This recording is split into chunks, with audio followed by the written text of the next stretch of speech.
Mga kabayan, sa wakas, matapang at palaban matapos magsalita itong si dating Pangulong Duterte kaugnay sa mga kumakalat na isyu kung saan ay ipapaaresto siya ng ICC. Sabi ng dating Pangulo, walang pakialam ang ICC sa kanya at hindi siya natatakot at hindi siya magpapahuli ng buhay.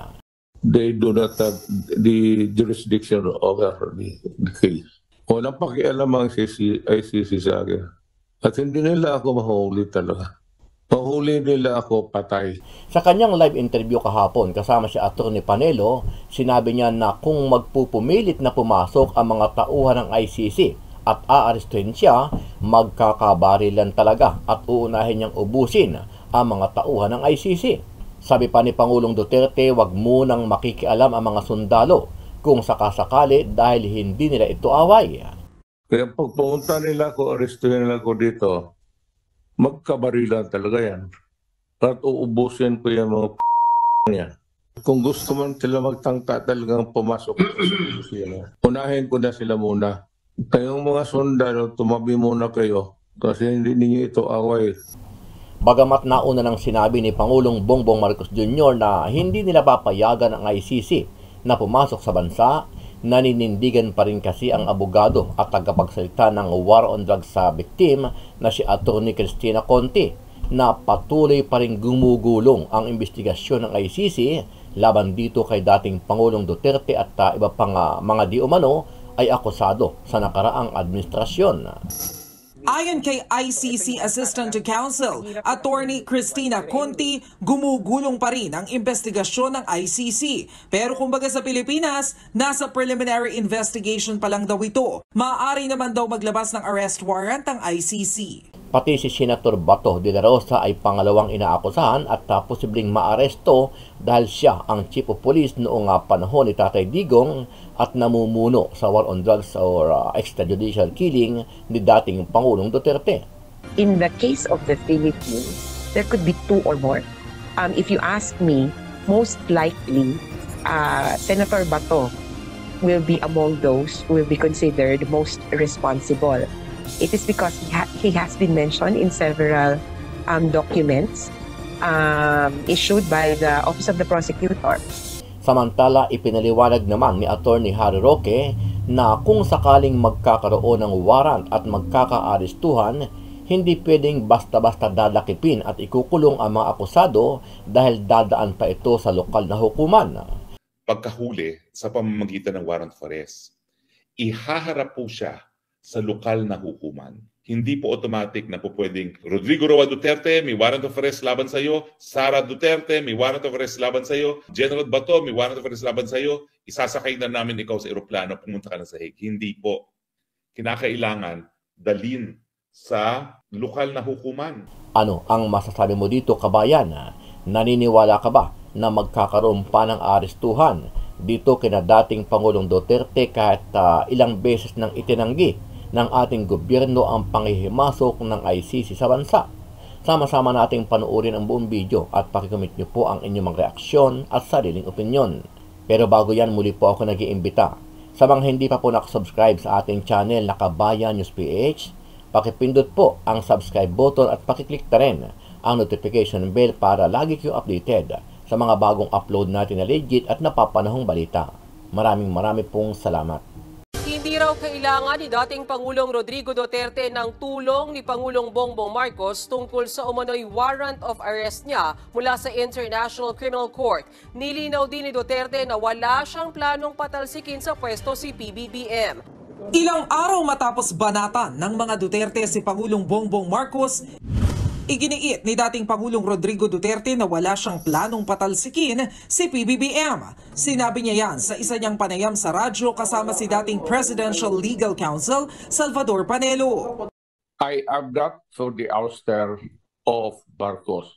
Marcos was elected for this specific period of the... Huwag natin tanggalin dyan because that is the free will of the people. Peaceful naman. Kaugnay naman ang kanyang kaso sa International Criminal Court o ICC, sinabi ni Duterte na hindi niya kailangan ng tulong ni Pangulong Marcos. Wala rin daw kinalaman si PBBM sa ICC. Let me be very clear on this also.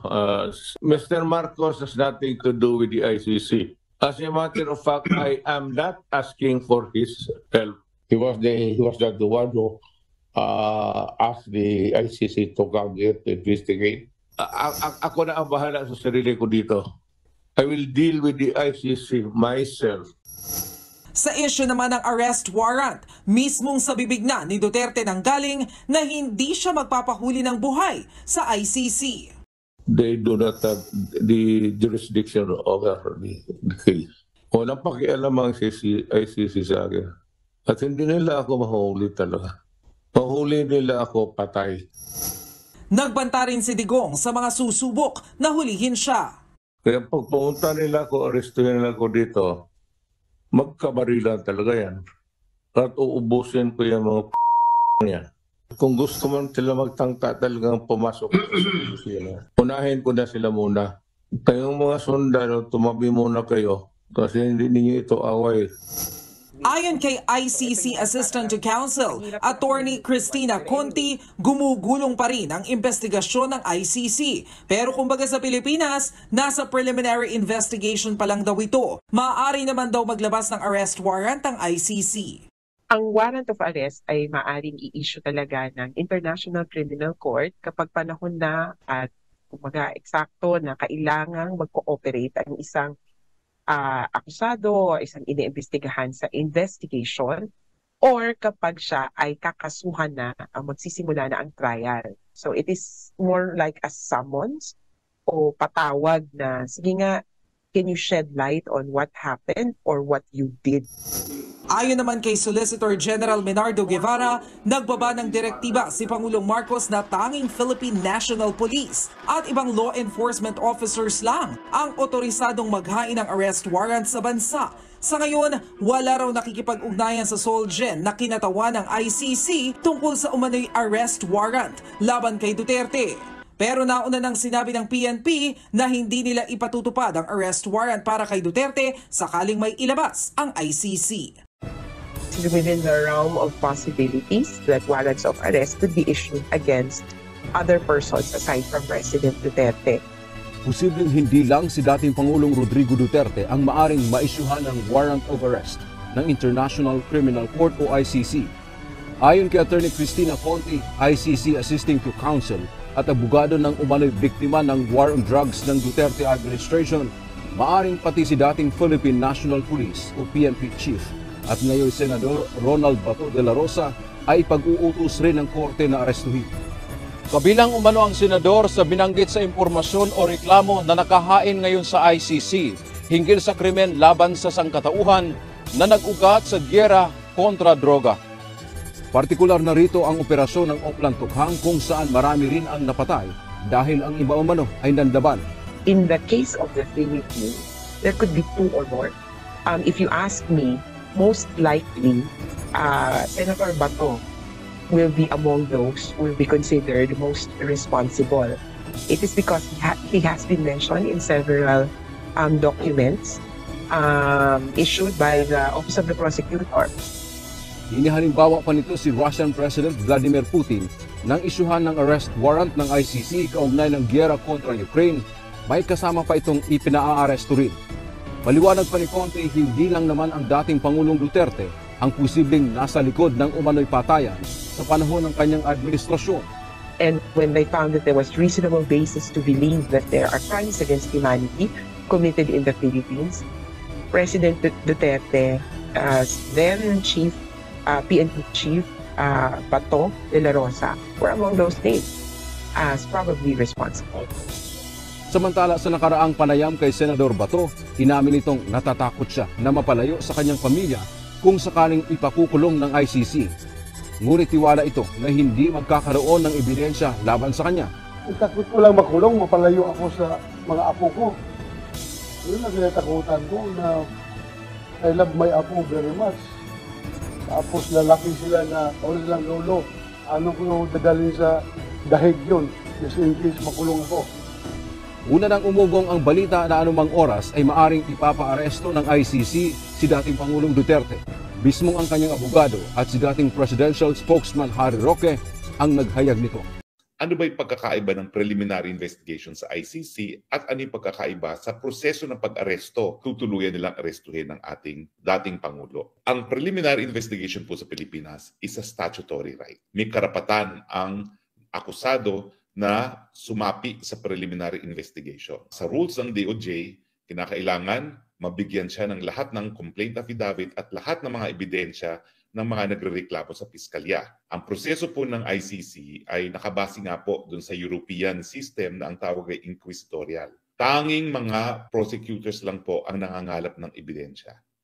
At hindi po entitled ang akusado na magsumite ng kanyang counter affidavit. Wala pong ganun. Kung nanaisin ng prosecutor, po pwede niyang isupina o isamon ang nasasakdal. At that point po na nagpe-preliminary investigation, hindi nyo pa po alam kung sinong nasasakdal. Sa preliminary investigation sa Pilipinas, alam mo na kung sinong dinidemanda. Sa preliminary investigation ICC, dahil nga yan ay inquisitorial, hindi mo alam kung sino talaga ang dinidemanda or iniimbestigahan. Kaya po ngayon, hanggang ngayon, hindi natin alam kung sino ang iniimbestigahan. Bakit po ganito? Kasi nga, ang sistema nila is hayaan na nating mga prosecutors ang kumalap ng ebidensya at kapag sa tingin na nila, meron na silang probable cause, yun po, pareho tayo ng ICC, magre-request na sila sa hukuman, sa pretrial chamber ng warrant of arrest. Hindi po automatic na po pwedeng isakay sa eroplano ang isang nasasakdal pagkahuli sa pamamagitan ng warrant of arrest. Ihaharap po siya sa lokal na hukuman. Hindi po automatic na po pwedeng Rodrigo Roa Duterte, may warrant of arrest laban sa iyo. Sara Duterte, may warrant of arrest laban sa iyo. General Bato, may warrant of arrest laban sa iyo. Isasakay na namin ikaw sa eroplano, pumunta ka na sa Hague. Hindi po. Kinakailangan dalhin sa lokal na hukuman. At ano naman ang tatanungin ng lokal na hukuman? Ito po ha. Ito po ang didesisyonan ng hukuman na lokal. Pilipinong West po ito. 3 bagay lang po. Na yung warrant, para nga doon sa nasasakdal, isa, na yung tao ay naaresto sang-ayon sa tamang proseso, at pangatlo, yung karapatan ng tao ay narespeto. Tignan nyo po na yung lokal na judge, wala pong obligasyon magdesisyon kung meron ng jurisdiction ng ICC. Bakit?